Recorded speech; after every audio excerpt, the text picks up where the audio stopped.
Hi friends, வணக்கம். Welcome to Selva institute. நம்ம இன்னைக்கு இந்த வீடியோவில் எதை பற்றி பார்க்க போகிறோம்னா ஹிந்தி வொக்காபுலரிஸ் நம்ம பார்த்துட்ருக்கோம். அதில் பார்ட் 7 வரைக்கும் முடிச்சிருக்கோம். இப்போ பார்ட் 8 பார்க்கலாம்.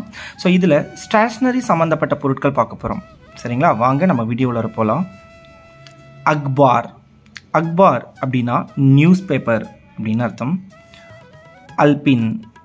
அல்பின்னா குண்டூசி. குண்டூசிக்கு அல்பின் அப்படின்னு சொல்லுவாங்க. பேனா பென் அப்படின்னா கலம். காகஸ். காகஸ்னா காகிதம் பேப்பர். கோந்துனா பசை கம்முன்னு சொல்லுவோம் இல்லையா, ஸோ அதுதான் கோந்து அப்படின்னு சொல்கிறோம். நெக்ஸ்ட்டு தவாத். தவாத்னா இங்க் பாட். இங்க் பாட் தமிழில் மைக்கூடுன்னு சொல்லுவோம் இல்லையா, அதுதான் இங்க் பாட் தவாத். அடுத்து நக்கல் கர்னேவாலா பேப்பர் அப்படின்னா இங்கே பாருங்கள் கார்பன் பேப்பர். நக்ஷா அப்படின்னா மேப்பு. மிசில். மிசில்னா ஃபைல். ஃபைலுக்கு மிசில். ரொம்ப பியூராக இருக்கும் ஹிந்தி இதெல்லாம். ஃபீதா அப்படின்னா டேப், நாடான்னு சொல்லுவோம் இல்லையா, அந்த மாதிரி சொல்கிறது.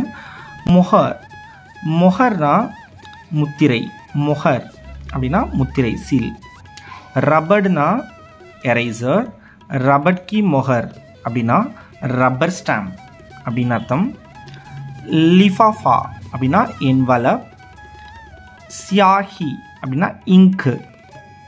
சியாஹி சூஸ் அப்படின்னா மை உறிஞ்சும் தாள். சரிங்களா.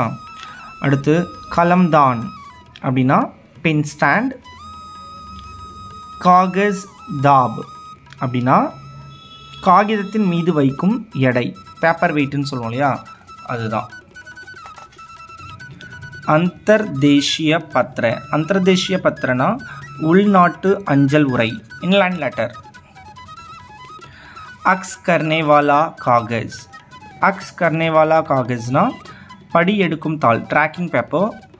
கடியா பென்சில்னா சுண்ணாம்பு கட்டி, சாக் பீஸ். கடியானாலே சாக் பீஸ் தான் சொல்லுவோம். அடுத்து பென்சில். பென்சில்னா பென்சில். மாப் அப்படின்னா ஸ்கேல், அளவை அப்படின்னு சொல்கிறது. ஸோ இதெல்லாம் வந்துட்டு நம்ம ஸ்டேஷ்னரி சம்மந்தப்பட்ட பொருட்களை பார்க்குறோம். ஸோ நெக்ஸ்ட் கிளாஸில் நம்ம எதை பற்றி பார்க்க போகிறோன்னா அலுவலக பொருட்கள் பற்றி பார்க்கலாம். தேங்க்யூ.